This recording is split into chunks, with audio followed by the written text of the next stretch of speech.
America అధ్యక్షులు Donald Trump Bharat పట్ల వ్యవహరిస్తున్న తీరును ఆర్థిక నిపుణులు పాపారావు తీవ్రంగా ఖండించారు. ట్రంప్ తీరు అందితే జుట్టు లేకుంటే కాళ్ళు అన్నట్టుందన్నారు. తలొగ్గే వారిపైనే అమెరికా పెత్తనం చేస్తుందని విమర్శించారు.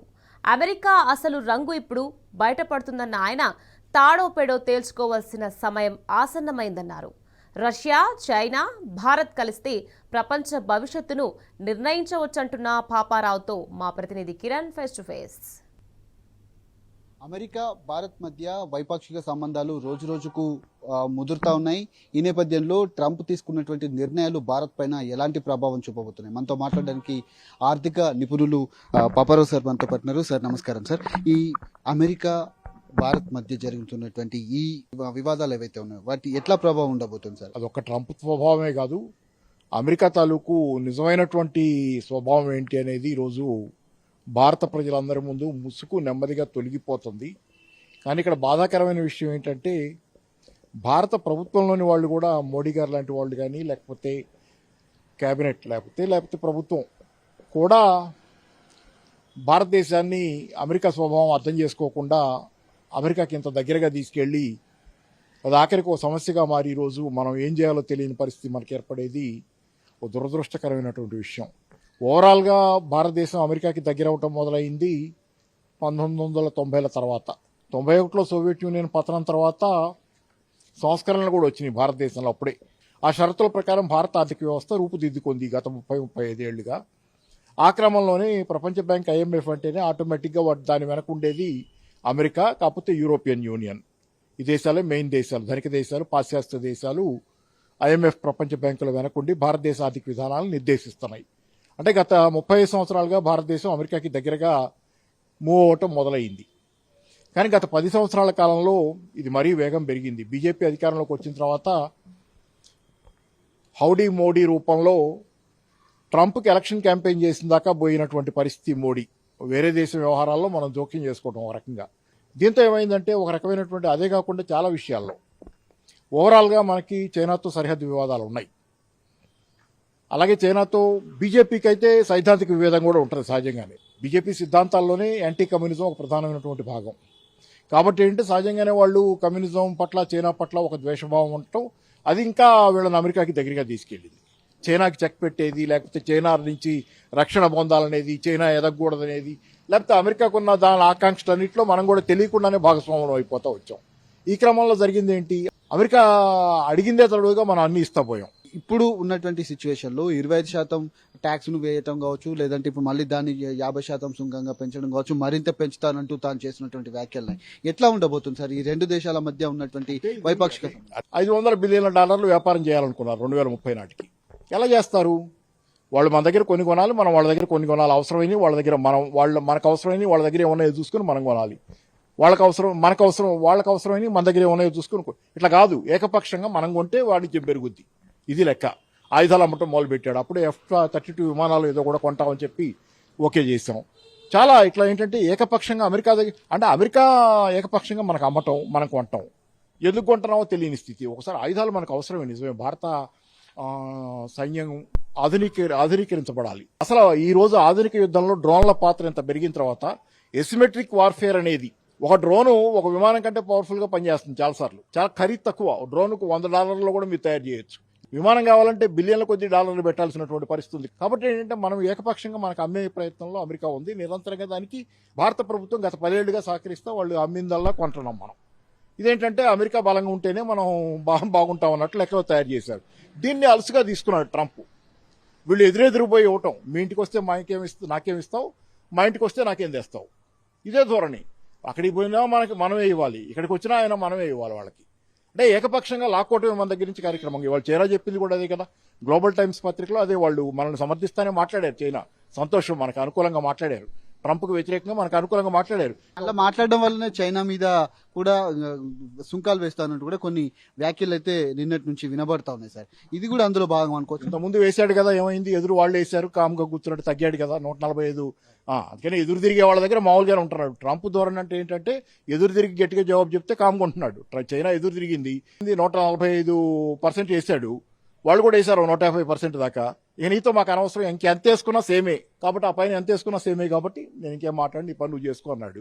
తర్వాత వాడే తగ్గాడు కదా, అతనే తగ్గాడు కదా, తగ్గి ఆటోమొబైల్స్ మీద టారిఫ్లు ఎత్తేసాడు కదా, ఆటోమొబైల్ మీద టారిఫ్లు తీసేసి మళ్ళీ ఆటోమొబైల్ ఇంపోర్ట్ ఒప్పుకున్నాడు కదా, ఆ మొబైల్ ఫోన్స్, కంప్యూటర్ యాక్సెసరీస్ ఇవన్నీ వాటి మీద కూడా మళ్ళీ టారిఫ్లు తగ్గించాడు కదా. ఆఖరికి ఏమైంది, ఇట్లా టారిఫ్లు గొడవ పెట్టుకుంటే అమెరికా బాండ్స్ అమ్మేయటం మొదలుపెట్టింది జపాన్ లాంటి దేశాలు. అంటే డాలర్ పడిపోయింది, డాలర్ పడిపోతే అమెరికా కొలాప్స్ అవుద్ది కదా, దెబ్బకి వెనక్కి తగ్గాడు. అమెరికా షేర్ మార్కెట్లో అతలాకుతలమైంది, వెనక్కి తగ్గాడు. అమెరికా జనాలు రోడ్డు ఎక్కడం మొదలైంది, ద్రవ్యోల్బణం పెరుగుద్ది, ధరలు పెరుగుతాయి అని దెబ్బకి వెనక్కి తగ్గాడు. కాబట్టి ఏంటంటే బెదిరిపోయేవాడు ఉంటే బెదిరిస్తున్నాడు. చిన్న ఉదాహరణలు చాలా ఉన్నాయి. ట్రంప్ ధోరణి ఏంటంటే అందితే చుట్టూ అందకపోతే కాళ్ళు, ఇదే జరుగుతుంది. కాబట్టి మనం ఇప్పటిదాకా కూడా చాలా మెత్తగా ఇంత వ్యవహార శైలే మంది సరిగా లేదు.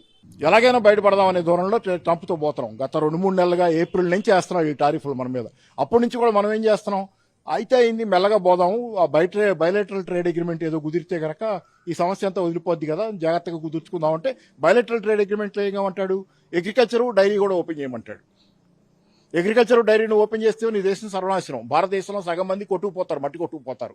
అగ్రికల్చర్ ఓపెన్ చేస్తే అమెరికాలో సబ్సిడైజ్డ్ అగ్రికల్చరల్ ప్రొడక్ట్స్ కలిగి ఇండియాలో వచ్చి పడితే ఇండియా వ్యవసాయం సర్వనాశనం. ఇండియా రైతులు ఆత్మహత్యలు, ఇప్పుడున్న ఆత్మహత్యలు కాదు, మూకమ్మడిగా ఆత్మహత్యలు చేసుకోవాలి. అదే కాదు, రెండో పక్కన డైరీ ఫార్మింగ్ కనుక మీరు ఓపెన్ చేస్తే 10 కోట్ల మంది 12 కోట్ల మంది దాకా సుమారు భారతదేశంలో కుటుంబాలు డైరీ మీద ఆధారపడుతున్నాయి, పాడి దీని మీద. అట్లాంటిది అమెరికా డైరీ పరిశ్రమ సబ్సిడైజ్డ్, అది 2000-3000 ఉంటాయి డైరీ ఫార్మ్స్, పెద్దవి, చాలా పెద్ద ఫార్మ్స్ అయ్యి వాటికి $10 బిలియన్ యాన్యువల్గా సబ్సిడీ ఇస్తుంది అమెరికా. అవన్నీ వచ్చి పడితే భారతదేశం ఏమవుద్ది, ఎందుకంటే ఐదరవమంటాడు. ఇంకేం ఒప్పందం కుదురుద్ది, మనకి ఒప్పందం కుదరలా. ఇప్పుడు మళ్ళీ ఆ ఒప్పందం అక్కడే ఉంది. ఒప్పందం అక్కడ ఉండగా రెండో పక్కన బెదిరింపులు మొదలుపెట్టాడు. ఏంటి, రష్యాతో వ్యాపారం చేస్తున్నాం, రష్యాతో ఎంతమంది వ్యాపారం చేయటంలా, రష్యాతో ఆయిల్ కొంటున్నాం, మనం ఒక్కడే కొంటున్నామా, టర్కీ కొంటలేదా, చైనా కొంటలేదా, వాళ్ళిద్దరు జోలికి పోకుండా మన జోలికి ఎందుకు వచ్చాడు? అది అందుకని ఏంటి, ఎక్కడ మనం బలహీనంగా కనపడుతున్నాం, మనం దుర్బలంగా కనపడుతున్నాం, మనం ఎదురుపోయి ఇచ్చి వచ్చాం అన్ని. అందుకని అంతే చుట్టుపట్టుకున్నాడు. కాబట్టి ఎదురు తిరగటం అవసరం, ఈరోజు ప్రశ్నించడం అవసరం. చివరిగా సార్, అంటే అమెరికా విషయం పక్కన పెడితే ఇప్పుడు భారత్ రష్యా మధ్య వైపాక్షిక సంబంధాలు ఎట్లా ఉండబోతా ఉన్నాయి, చాలా వరకు కొన్ని వాటిపైన కూడా తీసుకున్నటువంటి పరిస్థితి కదా సార్, ఎట్లా ఉండబోతుంది? Trump has totally upturn the apple cart. Smooth గా పోతున్నదే అని నేను అన్ను, స్మూత్ గా ఎప్పుడు లేదు. మనం భ్రమపడ్డాం, అమెరికాతో మనకు స్మూత్ గా పోతుంది మన మిత్రుడని మోడీ భ్రమపడ్డాడు. మోడీ భ్రమపడటమే కాకుండా దేశాన్ని భ్రమ పెట్టారు వీళ్ళు. ఆఖరికి ఇప్పుడు జరుగుతుంది ఏంటి, అది మనకు అనుకూలం కాదు, మనకు వ్యతిరేకం. ఆఖరికి పాకిస్తాన్ని పట్టుకొని పాకిస్తాన్తో ఒప్పందం చేసుకుంటాను, పాకిస్తాన్ దగ్గర అవసరమైతే మీ చేత ఆయిల్ కొనిపిస్తానంటాడు, మీరే కొనాల్సి వస్తుంది పాకిస్తాన్ అంటే. అవమానించడం కూడా, అది ఇది జాలన్నట్టు అవమానం కూడా చేస్తున్నాడు. సో ఇవన్నీ ఏంటంటే, ఈ రోజు ఉన్న పరిస్థితులు ఏంటంటే, భవిష్యత్తులో సంబంధాల దగ్గరికి వస్తే ఆల్రెడీ సంబంధాలు చెడిపోయినాయి. ఇప్పటికైనా మనం గనక ఆల్రెడీ చైనా వెళ్తున్నారు కదా, మోడీ గారు 31st ఎప్పుడో వెళ్తున్నారు, 2 రోజులు చైనా తిరుగుతున్నారు, మంచిదే. ఎందుకంటే చైనా కూడా ఈ రోజు మనకు అనుకూలంగానే మాట్లాడుతుంది కదా. ట్రంప్ ఇట్లా మాట్లాడిన తర్వాత మనల్ని వీళ్ళకి తెక్క కుదిరిందన్నట్లు వాళ్ళు ఏమి లేరు, వాళ్ళు కూడా మన మిత్ర దేశంలాగా ఉండటానికే ప్రయత్నం చేస్తున్నారు. రష్యా పుటిన్ కూడా మనకు అనుకూలంగా స్పందిస్తున్నాడు, ఆయన కూడా భారతదేశానికి వస్తాడని వార్తలు వచ్చినాయి. కాబట్టి పర్యటన ఉంది తొందరలో. So good. రష్యా, చైనా, భారతదేశం కనుక కలిస్తే ప్రపంచం ఈ 3 దేశాలు వెళ్తాం అంటే ఎవరి మీద పెత్తనం చేయాలని కాదు, ప్రపంచ భవిష్యత్తును మొత్తం నిర్ణయించేది ఈ దేశాలే. పక్కన బ్రిక్స్ ఉంది, ఇంతకుముందు ఈ మామూలుగా బ్రిక్స్ కూడా ఉంది. కాబట్టి బ్రిక్స్లో సౌత్ ఆఫ్రికా లాంటి దేశాలు, ఇంకా చాలా కూడా కొత్తగా చేరిన దేశాలు ఉన్నాయి. ఈ దేశాలన్నీ కలిసి భవిష్యత్తును నిర్ణయించబోతున్నాయి. ఇంతకుముందు బ్రిక్స్లో ఏంటంటే ఐక్యత లేదు. ఎందుకంటే భారతదేశం కొంత అమెరికాకి కొంత, ఎందుకు అమెరికాతో తగదా ఇంత అవసరం లేదు అన్నట్లు ఉంది. డాలర్కి వ్యతిరేకంగా పోవడానికి కూడా భారతదేశం మొన్నటిదాకా సిద్ధంగా లేదు. దాంతో ఏంటంటే చైనా, రష్యా ఎంత అనుకున్నా ప్రత్యామ్నాయ కరెన్సీని తెద్దాం డాలర్కి అనుకున్నా అది అవడానికి అవకాశాలు లేకుండా బ్రిక్స్లోనే కొంత ఐక్యత తక్కువ ఉంది. ఇప్పుడు బ్రిక్స్లో ఐక్యత పెరుగుద్ది, ప్రత్యామ్నాయ కరెన్సీకి అవకాశాలు పెరుగుతాయి. అలాగే ఈ 3 దేశాలు కనుక దగ్గర అయితే కనుక ప్రపంచానికి ఇది. అందుకని ఏంటంటే ఇది ఇప్పుడు మోడీ ఏమనుకున్నా ఈరోజు మళ్ళీ మోడీ అంటే నేను అనుకోను, వాళ్ళు పాఠాలు నేర్చుకున్నారనుకుంటాను, దేశాన్ని సరైన దిశలో తీసుకెళ్తారని నమ్మాలి. కానీ ఏంటంటే మోడీ ఒకవేళ దిశ మార్చాలనుకుని వాళ్ళు భారత ప్రజలు గాయపడి ఉన్నారు. ట్రంప్ ధోరణి వల్ల భారత ప్రజలు గాయపడి ఉన్నారు. మన భారతీయ విద్యార్థులకి సంఖ్యలేసి దేశంలోకి పంపించిన దగ్గర నుంచి ఈ రోజు దాకా చూస్తే ఇప్పుడు భారతదేశం ప్రభుత్వం గనక ట్రంప్కు అనుకూలంగా, అమెరికాకు అనుకూలంగా ఏమైనా మాట్లాడితే ప్రజలే సహించే పరిస్థితి లేదు, ప్రజల్లోనే వ్యతిరేకత వచ్చింది. కాబట్టి విదేశాంగ విధానం ఖచ్చితంగా మారాలి. రెండో వాళ్ళని ఎక్స్ప్లాయిట్ చేద్దాం అనే ధోరణికి మనం వ్యతిరేకత తప్పితే అమెరికా ప్రజానీకంతో పట్ల ఎవరికి వ్యతిరేకత ఉంది? మనోళ్ళు కూడా ఉన్నారు అక్కడ. అదే కదా, అమెరికా సామాన్య ప్రజలు అంతా దుర్మార్గులు కాదు కదా. కాబట్టి ఏంటంటే ముందు కాలం అంతా ఖచ్చితంగా ఏంటంటే ఈ 3 దేశాలు భవిష్యత్తుని నిర్ణయించాలి. ట్రంప్ ఏంటంటే తనకు పోయి తానే దోగుకుంటున్నాడు, ఈజ్ మ్యాడ్ మ్యాన్ లాగా ఉంది ఇదంతా. ఎందుకంటే మీకు నోబెల్ ప్రైజ్ పిచ్చి పట్టింది ఒకటి ట్రంప్కి. పొద్దాక నోబెల్ ప్రైజ్ గురించి ఆ పాకిస్తాన్ వాళ్ళు పొగిడారు తెగ. నీకు నోబెల్ ప్రైజ్ ఇవ్వాలి అని చెప్పి అది ఇది అన్నారు, పొగిడారు, అవి చేశారు. దాంతో కొంత ఉబ్బేసే భారతదేశం మరి అంత ఉబ్బేలా అది. ఇవన్నీ ఏంటంటే చాలా బలహీనతలు. ట్రంప్ అనే వ్యక్తి ఒక బ్యాలెన్స్ లేని బలహీనతలు చాలా ఉన్నటువంటి వ్యక్తి. సముద్రంలో తుఫాన్లోంచి వెళ్తుంది పడవ. ఈ టైంలో మనం కూడా టఫ్గా ఉండాలి. భారతదేశంలో 140 కోట్ల మంది ఉన్నారు. అమెరికాలో మన వాళ్ళు ఉన్నారు, 1 కోటి మంది 2 కోట్ల మంది ఉండొచ్చు. కానీ ఇక్కడ 140 కోట్ల మంది ప్రయోజనాలు కూడా ముఖ్యం కాబట్టి ఈ ప్రయోజనాల దృష్ట్యా మనం గట్టిగానే వ్యవహరించాలి అమెరికాతో. ఈరోజు మన నిజమైన మిత్రులు ఎవరో కూడా మనం ఆలోచించుకునే సందర్భం మనకు కూడా వచ్చింది.